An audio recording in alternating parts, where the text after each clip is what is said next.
नमस्कार जय Jagannath सुप्रजना diary channel को आपण मन को बहुत बहुत स्वागत। आज आम बनैबा जगन्नाथ महाप्रभुंकर अति प्रिय 56 भोगर गोटे क्षीर गईठा।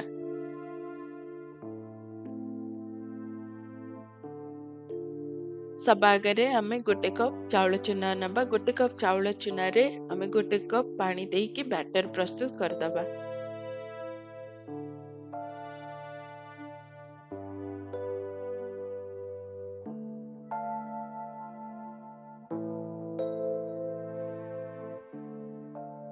एबे आमे कढ़ाई रे गोटे कप पानी नबा। गोटे चामच लूण गोटे चामच घी देकी पानी टिको भलरे गरम करिबा।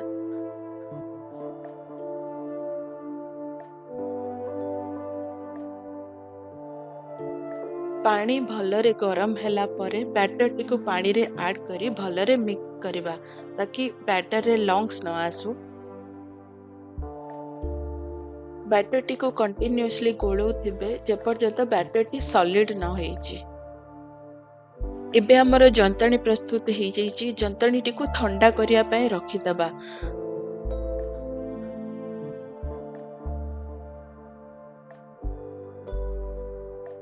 एबे हमें गईठा प्रस्तुत करिबा। हाथ रे टिके घी लगेई एबे हमें छोट छोट बॉल तैयारी करिबा।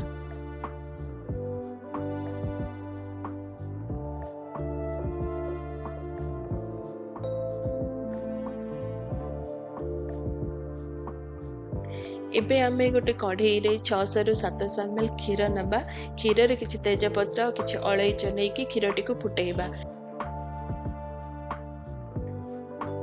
तेजपत्र और अलैच पकेइले ए क्षीर गईठारु बहुत गोटे भल वासना आसे।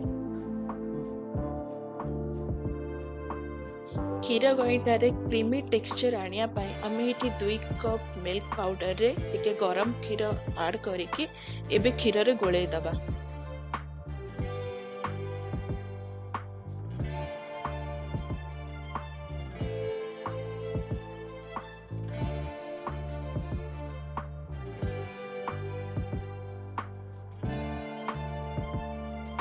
किछि समय परे आमे गोटे कप नड़िया कोरा गोटे कप चीनी क्षीर रे ऐड करिकि गोळेइ दबा।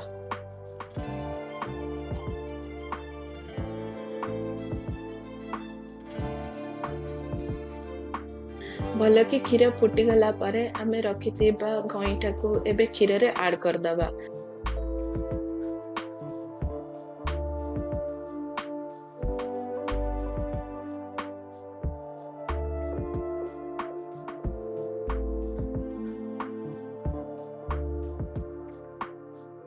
हमें रखिथिबा ड्राई फ्रूट्स को ऐड करके भलरे गोळे के किछि समय छाड़ी दबा फुटीबा पाई।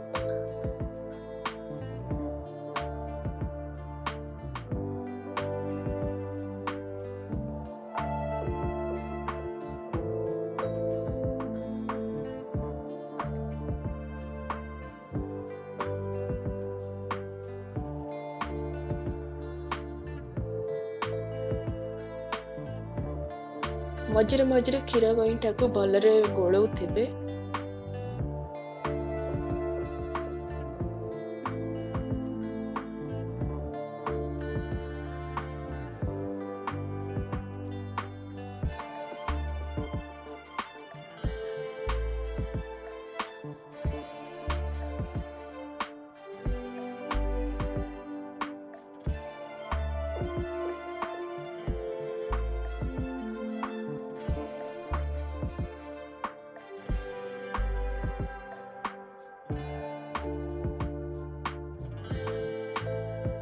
पाँच रु 10 मिनिट हो गला परे गैस को बंद कर देबे।